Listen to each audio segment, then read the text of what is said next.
औज़ुबिल्लाहिमिनश्शैतानिर्रजीम बिस्मिल्लाहिर्रहमानिर्रहीम व बिका नस्तईन व हुवा खैरुल मुईन। अस्सलामु अलैकुम डियर स्टूडेंट्स।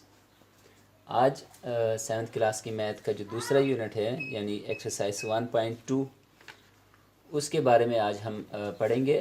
एक्सरसाइज 1.2 को समझने से पहले हमें ये कुछ चीज़ें समझनी होंगी जिसको कहते हैं सेट डिस्क्राइबिंग। सेट को कैसे मालूम करना है कि ये कौन सा सेट है, क्योंकि जैसे कि आप देख रहे हैं कि सेट की 6 किस्में हैं, 6 टाइप्स हैं इसके।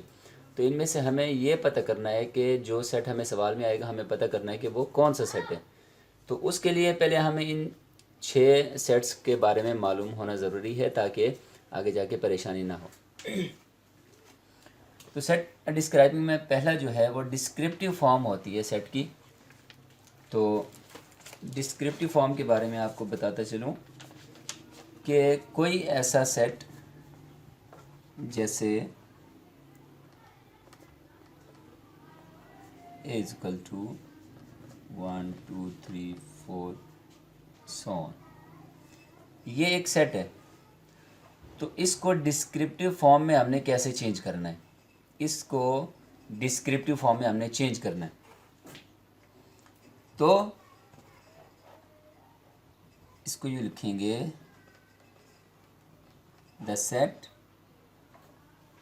Of natural number.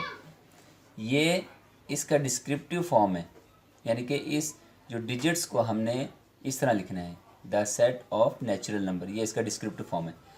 तो पहली जो किस्म है सेट डिस्क्राइबिंग के बारे में वो डिस्क्रिप्टिव फॉर्म है।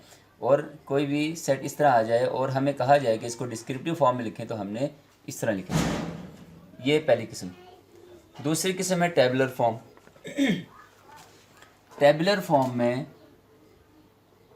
सवाल भी लिखा आएगा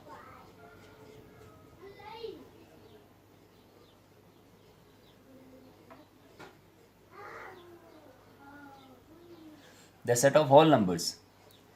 ये सवाल आएगा और वो कहेंगे इसको आपने टेबुलर फॉर्म में लिखना है। तो उसके बाद हम इसको यूँ लिखेंगे,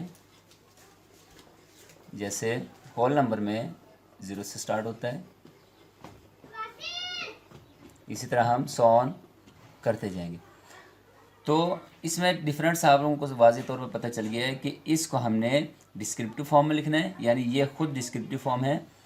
और ये जो टेबुलर फॉर्म है उसको हमने यहाँ पे चेंज करना है, यानी जो डिस्क्रिप्टिव फॉर्म यहाँ पे लिखा हुआ है उसको हमने टेबुलर में चेंज करना है। यानी ये टेबुलर फॉर्म है, ये डिस्क्रिप्टिव फॉर्म है। ये 2 सेट्स हो गए, सेट्स की 2 किस्में होगी। अब जो तीसरी किस्म है बिल्डर फॉर्म है, set builder forms. Set builder forms में हमें कैसे पता चलेगा, तो जैसे ये हमारा सेट नेचुरल नंबर का, ये होल नंबर का सेट है, तो उसमें हमने ये लिखना है। पहले तो हम नेचुरल एन से डिनोट होता है तो हम लिखेंगे एन इज़ इक्वल टू। तो हम इसको बिल्डर फॉर्म में कैसे लिखेंगे, सबसे पहले तो एक्स लिखना है। किसी भी चीज़ को बिल्डर फॉर्म में लिखने से पहले एक्स सच दैट एक्स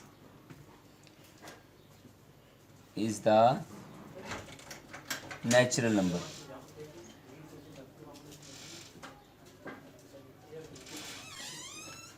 ये अब नेचुरल नंबर को जब हम बिल्डर फॉर्म में लिखेंगे तो इस तरह लिखेंगे,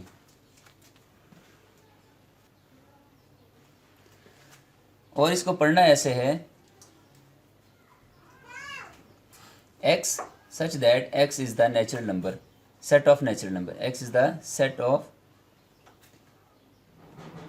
नेचुरल नंबर, इस तरह पढ़ेंगे। ये हो गए सेट्स की 3 किस्में, यानी इस हालत को हमने क्या कहना है, बिल्डर फॉर्म कहना है। उसके बाद एम्प्टी सेट है। एम्प्टी वैसे खाली को कहते हैं। तो एम्प्टी सेट में हम यूँ लिख सकते हैं A is equal to 5 set, ये खाली सेट भी कहें, फाइव सेट भी कहें, एक ही चीज़ है।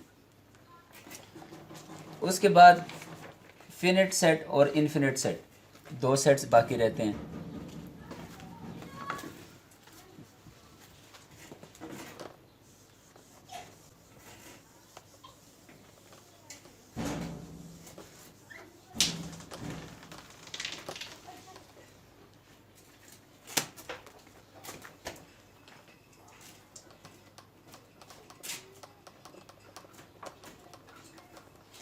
फिनिट सेट कहते हैं जिसमें महदूद हो, कोई भी चीज़ जिसको गिना जा सके वाज़े तौर पर, उसको कहते हैं फिनिट सेट। अब फिनिट सेट में आप लोग किसी चीज़ को भी दे सकते हैं। मसलन एक सेट है मेरे पास ए, और उसमें नंबर्स हैं 1 2 3 4 5 तक, इससे आगे नहीं भाई, इतने ही नंबर मेरे पास है तो इसको फिनिट सेट कहेंगे, ए का फिनिट सेट। या b is equal to cow, crow,